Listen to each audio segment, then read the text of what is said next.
It really breaks my heart when I see successful athletes, especially in our realm, sport taekwondo, open schools and they're not successful because I'm like, you already know what it takes to compete at the highest of levels. It's the same thing. Now it's just putting the energy into your business.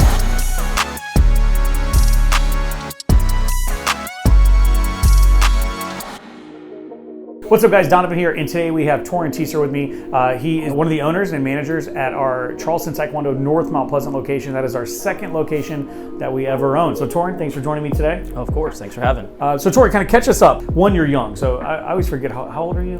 25. 25, freshly 25, so young in the game. Torin, so how old were you when you started working with Charleston Taekwondo? It was 2 months before my 21st birthday, so I started at 20. 20 years old. And then before that, had you ever taught Taekwondo? No. I had never taught Taekwondo. Obviously had done martial arts, but I had never really been in like a structured program like we teach since I was probably, 8 or 9 years old. It was just always like the sparring classes. So yeah, it was a whole different experience. Yeah. So a lot of people don't know you were a national team athlete, U.S. Open gold medalist, tons of accolades in the sport taekwondo world. We're not huge with forms or anything like that. The traditional side of it, right? You were just an athlete. But when you transitioned to senior, to being a senior athlete, you decided, hey, just not for me anymore. I'm ready to move on. Right. Hang up the pads. What'd you do after you graduated? So graduate high school, like you said, didn't really continue in the senior route of competing. I think I kind of saw what the future would look like there, and just wasn't, appealing to me at the time. So after that, I honestly just worked a bunch of odd and end jobs. I worked retail at a Nike outlet. From there, I worked at a rec department, and then oddly enough, I know nothing about cars, but I delivered 18-wheeler parts. Most random thing ever. But at the moment, it was making money and paying the bills. So that's kind of where it went from there. Yeah, for sure. It's always funny hearing about what people did before they were school owners. Like, I actually worked on a chicken farm when I was a kid. I used to go to a legit chicken farm. There were 4 houses. I think, if I remember correctly, 20 to 30,000 chickens per house. And yeah, it was wild. But great training of literally shoveling shit, right? Yeah. Like, it makes the business part easy. Yeah. You did a bunch of odd and end jobs, and then you and I just kind of chatted, and we are like, hey, what would it be like if you came and worked with us? And at that time, you were living in Savannah, so about 2 hours away from us. Yep. Obviously newly married, living 2 hours away, and you still decided, hey, this is something that I want to do. I want to run a school and own a school. What was the catalyst for that? Why did you decide to? I mean, for most people, that's pretty crazy. I don't know. It's probably a combination of things. Maybe one being just young and dumb, and maybe just seeing the upside of it without the downside. But obviously you were my coach, so I knew who you were. I knew your personality. I knew you liked to get shit done, and I knew typically when you said something, you were about it. So you wanted to expand, and I felt like an opportunity I couldn't pass up. I had to take advantage of, and if it didn't work out in the long run, I can at least say that I tried. And I think it's really cool too, like you were an athlete just like I was before becoming a school owner. I think that prepares you for this, right? Like business is a competition, just like being an athlete is. So what are your thoughts on transitioning from being an athlete to being a business owner? Do you think it helped you? What are your thoughts? Yeah, I definitely think so. Just kind of like, what can I learn today? What can I level up? I think athletes have a good mindset to go into it.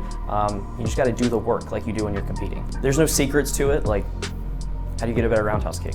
You just throw 1,000 roundhouse kicks. Yeah. How do you get better at calling leads? You just call them. I sucked at it. Now it's one of my favorite things to do because it's just all I did. And there's no real secret. You just kind of got to do it, just like when training for competitions.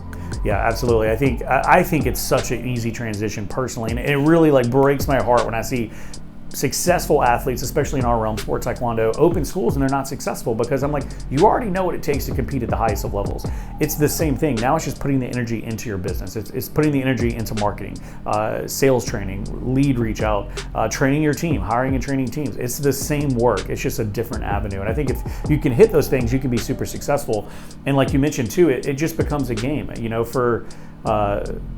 For me personally, the money is great. We're able to provide great jobs for our staff, but really for me, it's a score, right? It's a score. Like, run the score up. Sometimes I honestly forget that it's money. In my mind, that's just the scoreboard, and I want to run that score up. Yeah, no, for sure. I agree. Whereas my school, we're kind of packed out at this point. Our revenue is kind of consistent every month. So like you said, sometimes I forget that dollar sign is, you know, revenue, it's money. And it's just like, oh, well, can I bump it up by this much? Can I bump it up by this much? Well, can we sell another t-shirt? Can we do this? Like you said, it just becomes a game sometimes. Yeah, absolutely. And Torin actually runs our smallest location for now, soon to be the second smallest, believe it or not. But yeah, Torin, 2,000 square foot, his location crushes. That's actually the location that we're modeling all the new locations off of. And why are we doing that? One, it's a super small footprint. It does not require a lot of staff. It doesn't require a lot of students to actually fill it. But I mean, your numbers are insane right now. I think you're averaging like 48 or 49% profit margins this year, which is absolutely insane. So that's the model we're replicating. So even like you said, even if your business is stagnant because you're at capacity, you can't sign any more kids, but what else can you do a little bit better, right? Like we talked about the events you host. Could you squeeze out a couple more spots for that? You know, you could always add more classes if you wanted to, but really I think sometimes instead of growing vertically, we need to grow horizontally. So what do? We just copy that program, we open it somewhere else, and we're able to provide more of our services for our community, and then more jobs. You know, and final here, again, you started really with no background in doing what we do, and you've knocked it out of the park. I reference you when I talk about joining our team to other people, because I say, look, this is a person that had no background in teaching martial arts. On paper, this is probably not a good hire, you know what I mean? But I knew personally you were the perfect person for our organization, for our company, for our students. Knowing what you know now, I think 4.5, almost 5 years later, what advice would you give to someone thinking about owning a school or thinking about even joining our team and they're kind of on the fence? They're not really sure, like, should I take the leap? Should I not take the leap? What advice would you give? Honest, just do it. It sounds easy. It could work out, go for it, try it. But I feel like in any situation, whether it's starting your own school, joining us here, whatever you put into it, you're gonna get that back and more. Just if you work hard and you do the right things, I feel like in anything in life, good things will happen for you and come back to you. Yeah, I mean, that's such great advice. You know, the big fear is like, what could go wrong? What if everything goes wrong? What if it doesn't work out? Well, on the opposite side of that, what if it's the best damn thing that ever happened to you? What if it literally is life-changing and it puts your family on a different trajectory to the life you always wanted to live? So instead of asking what could go wrong, start asking yourself, what if this is the best damn thing that ever happened to me?